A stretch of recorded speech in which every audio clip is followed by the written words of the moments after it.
Hi, I told you once that my weakness is turnarounds.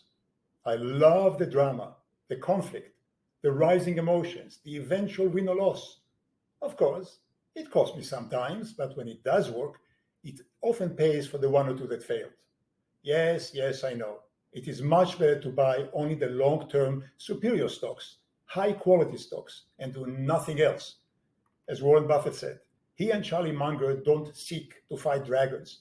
They prefer to avoid them altogether. Still, what's with turnarounds? Which one do I point to now? Well, yes, another one of Carl Icahn. In my latest book, The Advanced Growth Investor, I point out that Carl Icahn has the same weakness as I do. He loves turnarounds too, only he now does them in person still. I used to when I was younger, but no longer. Now I'm semi-retired, I just bet on one or two occasionally. So come on now, which one do I point to now? Yes, the company is Illumina, ILMN symbol. And yes, it's one that Carl Icahn is battling. What does Illumina do? It makes sophisticated machinery for the biotech industry, a sort of arms merchant for companies who do genetic testing, genetic modifications, etc. It's a huge industry that needs sophisticated machine. Illumina began in 1998 by licensing the technology of Tufts University, and it enabled them to lower the price of gene sequencing from 100 grand per test to 1 grand. With this enormous cost advantage, they went public 2 years later, in the year 2000, and went up from there. They bought other companies, spun out a few, and got into many lawsuits, some of which are still ongoing. Now I can hear you asking, shouldn't the lawsuit put me off the stock? It's too much risk. No, often it's the opposite. As a smart old partner of mine once said, look for conflict in business because very often it's a sign there's a lot of value there to fight about. And value indeed there has been. Illumina grew very fast. Just how fast? Certainly faster than the market. 15 times in 23 years of public life.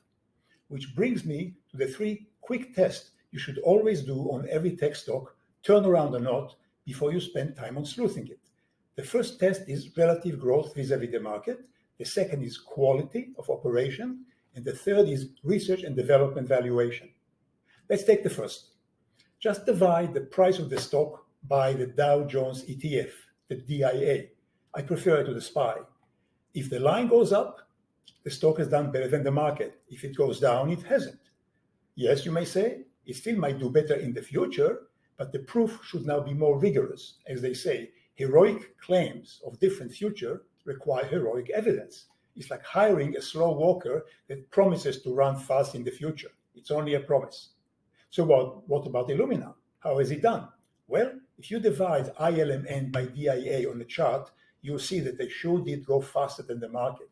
Even with all the lawsuits and disputes and competition, they did very well, much better than the Dow, which, by the way, over the same period, Warren Buffett and Charlie Munger and Berkshire didn't do, as I show in my book.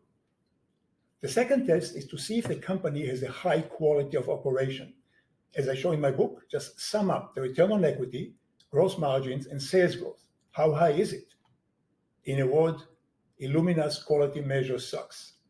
There's a negative ROE, low gross margins, negative sales growth. So why does Carl Icahn want to put these people on the board and take it over? Because there must be other value there. But what kind? Which brings me to the third valuation measure, R&D value test. Is the stock cheap based on the R&D the company itself has done? The answer again is no. The R&D Illumina has done over the last 3 years is about $3 billion. That's a rough estimate for the still relevant IP, intellectual property. How much are you paying for it though? At the current market price. The company's enterprise value, which is the market capitalization plus debt minus cash, is about $30 billion. So the EV divided by the sum of 3 years of R&D is about 10 times. Too high in my experience. In tech turnarounds, I like to see the enterprise value to R&D ratio at most in low single digits, which means that Carl Icahn must see more value hidden in the company's IP elsewhere. Where can it be? In my book, I recommend to look at the left side of the balance sheet, the asset side, where physical value often hides. But how to look for it here? It's a tech company. Illumina is not a real estate company or a miner or any other operation where you can see value easily because it's physical.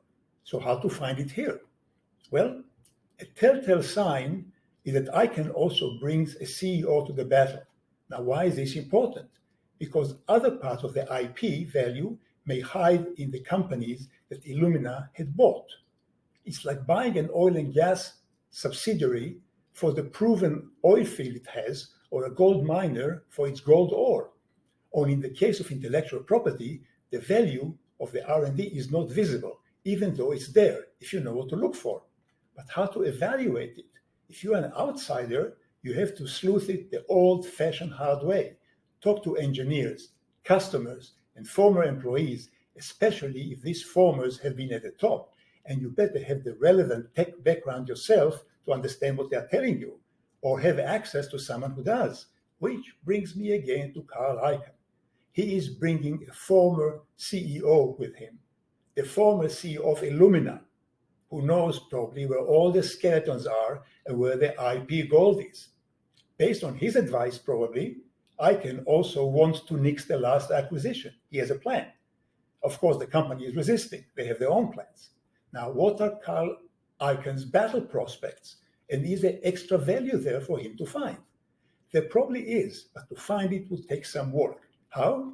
If you know any biotech scientist or executive, ask them, or find contacts among Illumina's competitors or users of its products. They certainly know more than you and me. And remember, Icahn has a good record in turnaround, but it's not perfect. He did make 5 times his money in Netflix, but he's also been wasting his time trying to turn around Xerox for the last 7 years, just for the drama of it. If you have contacts in the biotech industry, call them up and sleuth it out if you can. I'm just pointing out a name. As an aside, there's one thing I do like to know.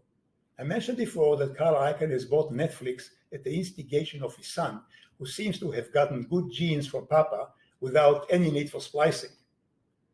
Carl later sold Netflix after a year and a half for 5 times more than its cost. However, his son told him not to sell. And he was right, because Netflix then was 5 times more. That's a good genetic inheritance with stock-picking ability. So what I'd like to know is, did the same son also push Carl Icahn to do Illumina? Maybe it's something for you to check. Bottom line, the above shows that Illumina's ongoing Q value is low.